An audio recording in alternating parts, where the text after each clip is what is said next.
exact. It ain't where you're from, it's where you're at. Since you came here, you have to show and prove and do that dance until it don't move. That's all you need is soul, self-esteem, and release. The rest is up to you.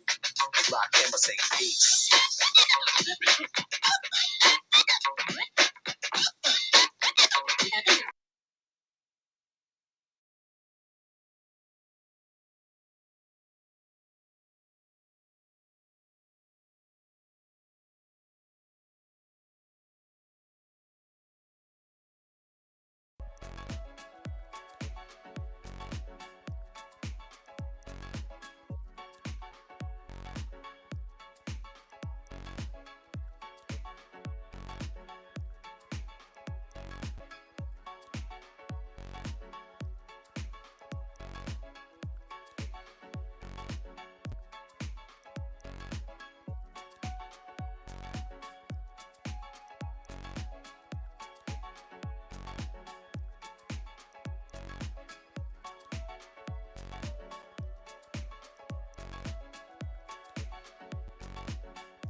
Good morning and welcome to the broadcast.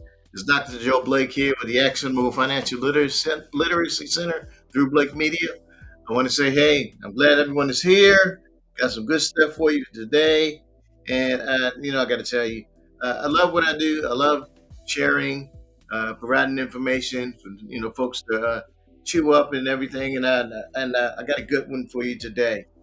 And, uh, this week was my 25th wedding anniversary. My wife and I have been married for 25 years.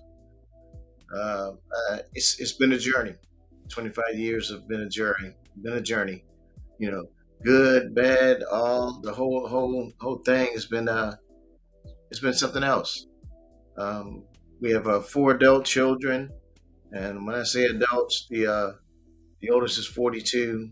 We have a 42-year-old, 35, 33, and 30. All four adult kids, and well, not kids. Obviously, they're not kids. And they all have master's degrees, living their own lives, have their own careers in place, making their own dollars. It's a good thing. They're making their own. We have eight grandkids, eight grandchildren. And the oldest is 13, and the youngest grandchild is Joe Blake the fourth, and my man is 8 months old. July 7th, yeah, he's 8 months old. So it's and I never thought of myself as being grandpa, but man, it's like I like grandpa. Some people like granddad, grandpa. It's fine with me. It's kind of country. I'm partly from the country, but it's a wonderful thing, man. I mean, I like doing what I do. I'm glad my kids. I'm very fortunate. We are very fortunate and blessed that we have our children being successful in life, like they're on their own right. They don't need mom and dad. They fork them over cash. They doing their thing, and so thankful. We're so thankful and glad that God has blessed us with children that are like that, and we really they just doing their thing. We don't have to worry about it. We just go see them and visit them. Thailand, almost getting eaten by tigers. What I mean? you know, Italy a couple times, and next year we're going to England. You know, back to England where, well, my wife wasn't with me then, but I lived in England for 3 years, so ooh-wee, we look for that one. All right. Anyway, all right. Today's lesson is about understanding immediate versus delayed gratification. Now, I wrote about this subject in my book, and the technical term for immediate is hyperbolic discounting. And so sometimes when we hear words like that in the technical sense, as soon as you word hyperbolic, you're like, yeah, I'm hyperbolicing out of here. Because it's one of those words, man, that when you hear them, it's like, I don't want to hear that. It's like, don't make sense to me. But we hear it. Sometimes you hear it on television. Sometimes you hear it when the uh, the financial guys use that word hyperbolic, suboptimal, uh, thinking, suboptical looking at you heard words like that, and you're like, as soon as you hear them, it's like, oh yeah, what did you say again? Yeah, so I do my best to break things down to a sense that because I'm from 915 North 6th Street in Baltimore, Maryland. Yeah, I have the education, but I want to break it down so everybody can kind of get it. So I do my best to do so. So you're gonna see those CEO that word, but I'll have a line through it. So that's where that word could be used at. But hyperbolic discounting, when you break it down to its basic element, that means immediate. Here's one right now. So let me bring my PowerPoint up here, and we're gonna go ahead and start out with again with uh, the presentation that shows that fabulous book that God gave me, Joseph Building Financial Literacy. And again, that Joseph's in Genesis. I say chapter 40, and he actually comes up and like I believe starts in chapter 30, but I like the story at 40 and beyond. But actually, I like the whole Bible. That's why I read the whole thing. But you know, there. So anyway, here we go. So this is the now from my study. This is what I created with the financial literacy decision model and the behavior model. With uh, the decision model, we have the actionable knowledge, and that's what we're kind of focused on this first quarter about the knowledge again. And we're looking at the behaviors because with our knowledge, it changes the behaviors that we had from a financial standpoint. These are the action stages that we have in the middle, the action model. There we got stewardship, money basic, investing, borrowing, protecting. And then we have we're looking at those things on a monthly, quarterly, semi-annual basis so we can change what we do. And within this action model, we're using the decision model. So this is the financial behavior model, decision model. This is the behavior model here. This shopping cart, you take the shopping cart and I call it a shopping cart, because it just makes sense. The cart, using it and use this. You don't know what's economically going on. If it makes financial sense. If anything's monetarily flawed in your thinking. If anything's unrealistic, you think you're going to be a millionaire overnight. No, it takes time to build wealth systematically over time. And that's a part of that the delayed gratification. You putting the money away over time. In the end, that's when your wealth is going to come. Doesn't happen overnight. You're not going to be a millionaire tomorrow morning. And then the lottery is mm, not everybody's going to do that. All right. So, and then what you're looking to do is recreate, meaning you're learning skills, attitudes, behaviors that you can train and influence and teach others so they can recreate it in their lives as well. So we'll get into it more, but you want to make sure that you ask yourself, is your life a lesson or an example? Right? Because if it's a lesson, they can pick up that lesson, read that lesson, and follow it, and maybe have the same results. If it's an example, I mean, somebody's looking at your life saying, nope, I don't want to do that."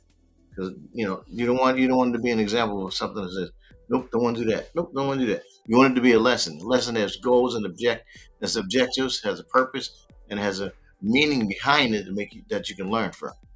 All right. So as we go along, um, immediate and delayed gratification.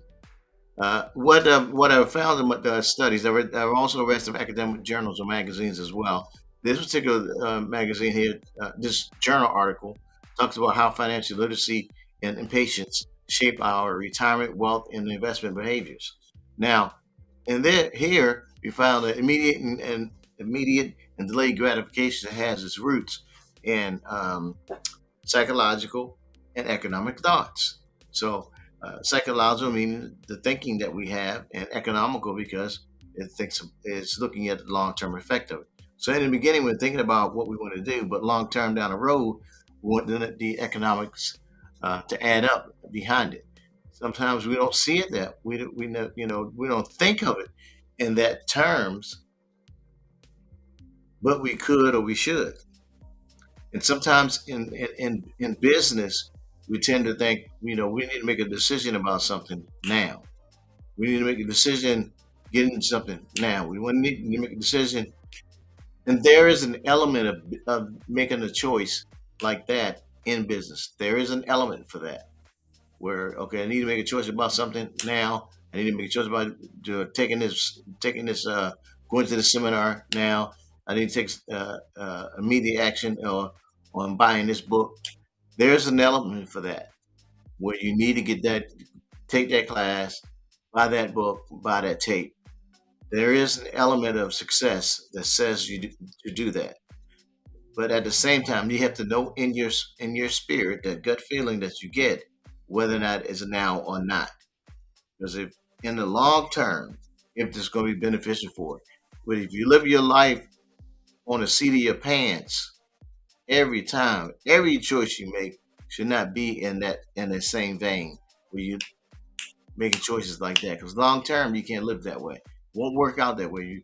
If you're constantly doing it, you got to have a pattern that you live by, a pattern that you function by, and that's why I gave you the decision model and the behavior model, and that you can use, and that in that way you won't run by the seat of your pants all the time.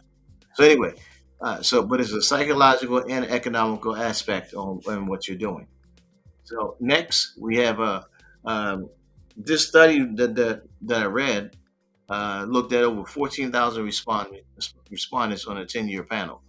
And so they looked at what's called impatience. Their respondents, they categorize them in three areas: impatient, infectious defers, and ineffectious defers. So people that was effectively deferring, and then who was ineffectively deferring. And so I had to put it down to like basic terms of how they classify the folks. And I said, all right, you got the gun jumpers, the half steppers, and the foot draggers. So you got some people that jump the gun, do things anyway too quick, and you got ones that are half steppers that kind of you know they half stepped about doing stuff. Now I get around to it, half steppers. Then you got the foot draggers, folks that didn't do it. They did it way too late or didn't do it at all. You know, I'll give somebody jumped the gun. They just jumped the gun, and sometimes they got off too quick, or they got off so quick, then they didn't see the results, then they stopped. Half steppers, they half stepped about it. They got in the game too late, and because they got in the game too late, they got to put more into it to get the same results out of it, or that the guy who started early did. The guy who started early, if he stayed with it, he'll be all right. But the guy that started early, if he didn't stay with it, he's going to be out of it. Now, the foot dragger, you ever see, someone who let's say they're 80 years old and they're still working night and day. That's someone who started work. They had 70 years to put money aside for their future, and in 70 years of working, they didn't put no money away. I do hate to see that. There's nothing wrong with being old, and there's nothing wrong with being broke.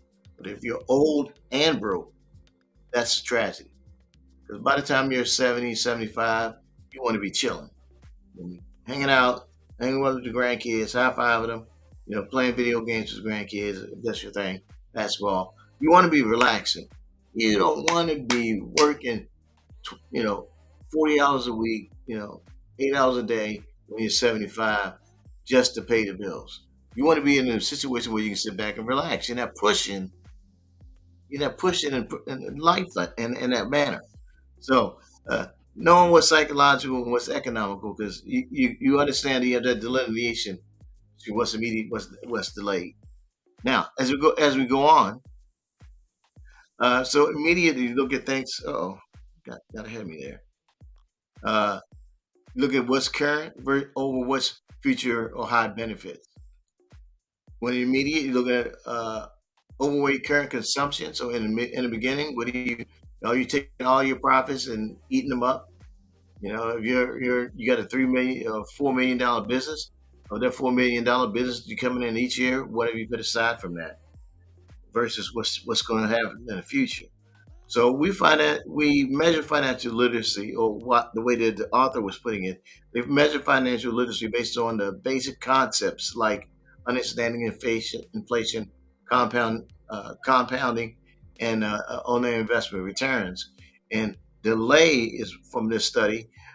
They measured it by using what's called a game design, and I'm going to share with you their game design here shortly, and how their current gratification versus any future gains um, compared to one another. Because sometimes people don't understand how inflation influences their dollar, and how the long term effects of that inflation you can't see it. Case in point, I purchased my home 10 years ago.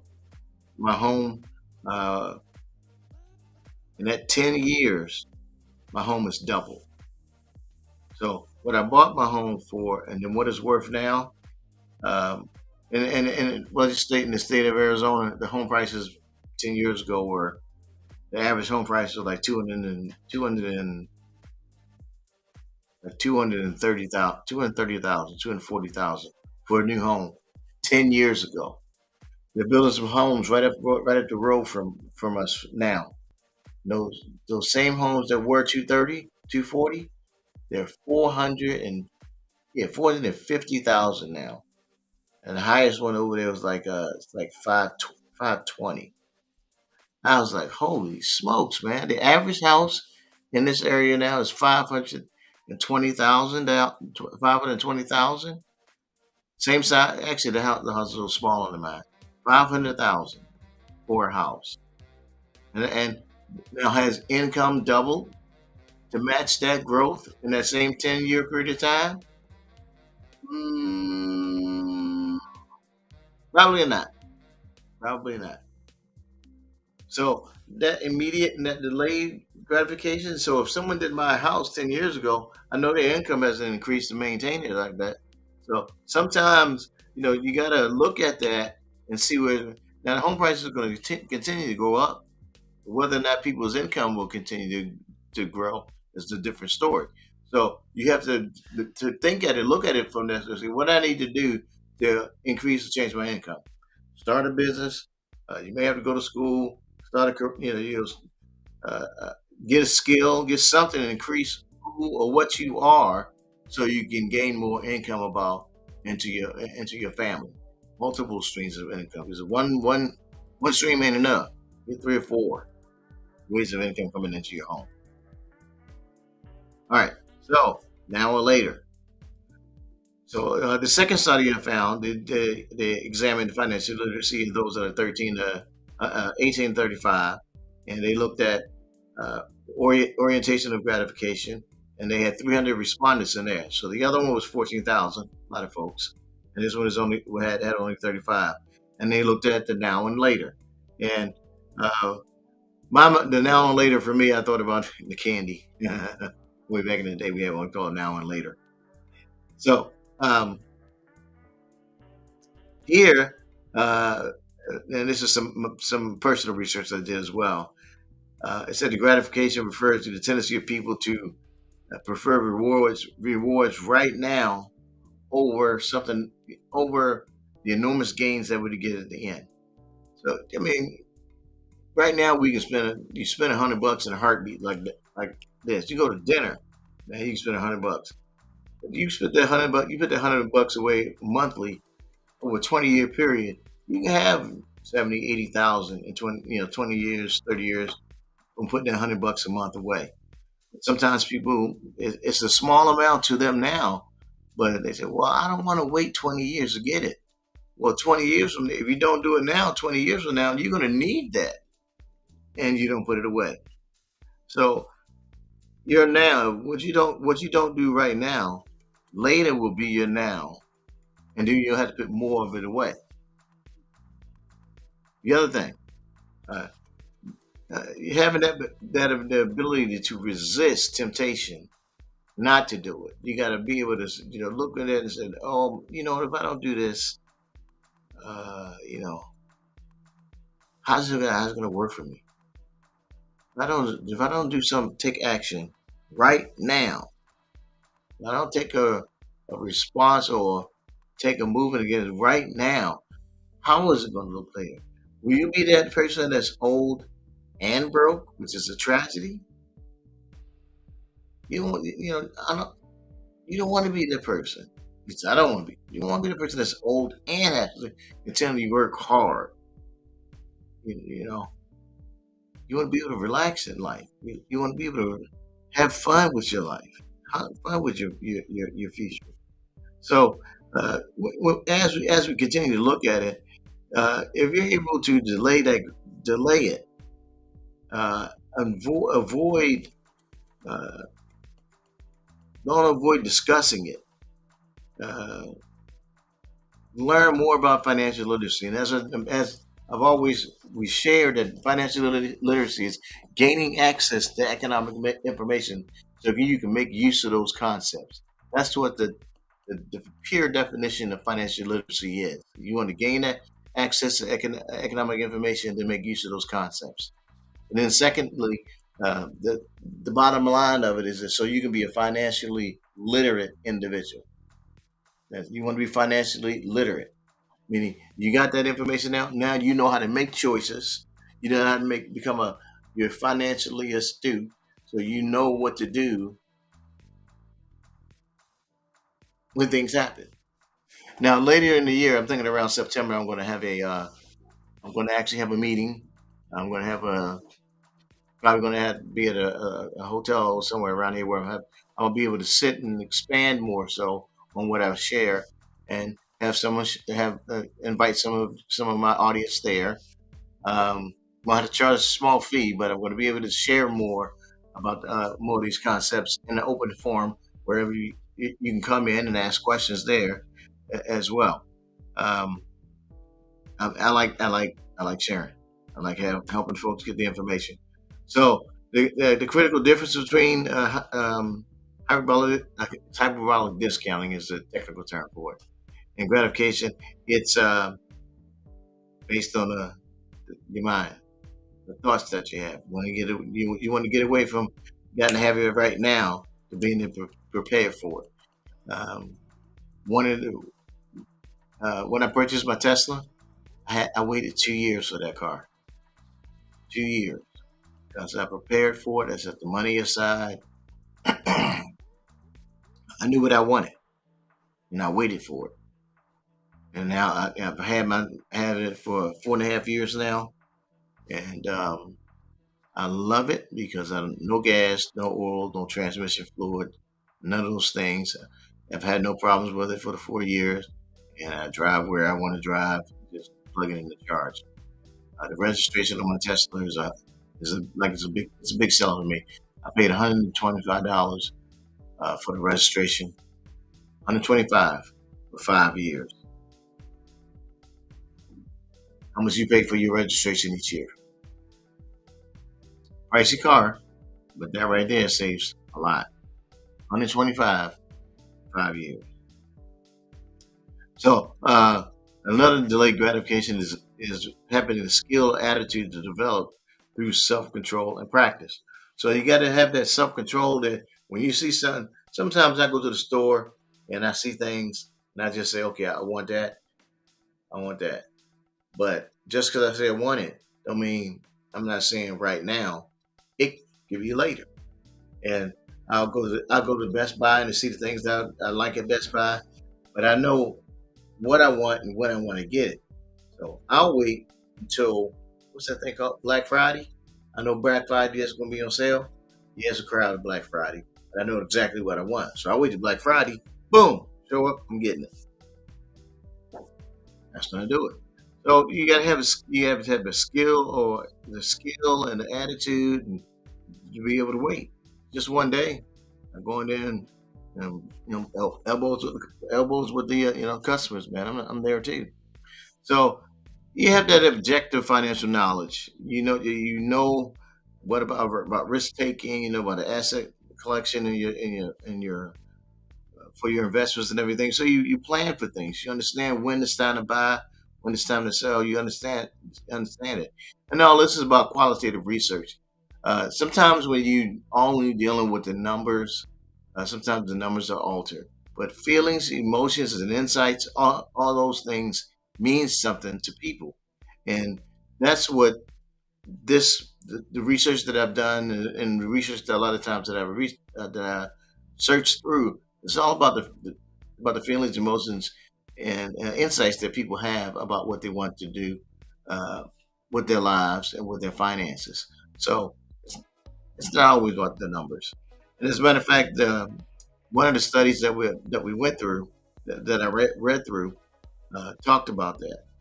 Uh, and this piece right here is a prime example of uh, uh, delayed gratification. This shows that the market, this particular fund was over like 70 years. So you see, not to say you have to wait 70 years, but you start in the beginning and you don't have a whole lot, and then the end is like a mountain of cash. That's how the wealthy create wealth, and they transfer that wealth to their children, and then they continue for the next child to the next generation. So you start something like this, there won't be another brick, there won't be another broke person, a broke family member in your generation. But you have to be the first one to do it. Some people don't like leaving wealth to their family members. They don't like leaving wealth to their. I know it sounds funny to say that, but some people don't like to do that. They don't want to leave. I don't want to leave nothing to my children because they don't know how to work for it. They don't know how to get it. Man, you out of your mind. You out of your mind. You out of your mind. Other wealthy families do that for their children. They provide them with wealth, but they also provide them with the knowledge, the wisdom, and understand the gain and the growth. You can't control your children about what they're going to do and not do. What you can control is the knowledge that you give them. You move forward. If you train, when you train them right, like the Bible said, you train a child in the way they should go. And you train them the way they should go. They'll get it. All four of my babies got masters. Can't ask for anything more than that. They'll do okay. My job is just to train them and give them the things of God that they need to continue in God's work. I did what I was supposed to do. God to say, "Well done, thou good and faithful servant." All right. Well, that was that last slide. These are all the resources I read to help share the information that I shared with everybody. Ways to get a hold of me there, and into that presentation there. So that's what I shared with you today. Next week, I'm going to share about mental accounting. I know I'll be coming up with some stuff with but these are actual terms that are spoken in the financial realms and financial studies. But I like they have meaning, but sometimes I have to break the meaning down to its um, natural element, so we can kind of grab a hold of it and take that natural element and use it what's good for us. So that's what I have for you today. If you want to get have any more interest in that information, you can always contact me. I can provide some of the detailed information for you. But like I said, later in the year, I do plan on having uh, a event at a local facility in town here in Goodyear, and I'm going to invite guests that are there. Some of y'all need to show up for, brother. Yeah, so I can share and just be able to get some more information and more detail about what I do. And I look forward to seeing all of y'all there.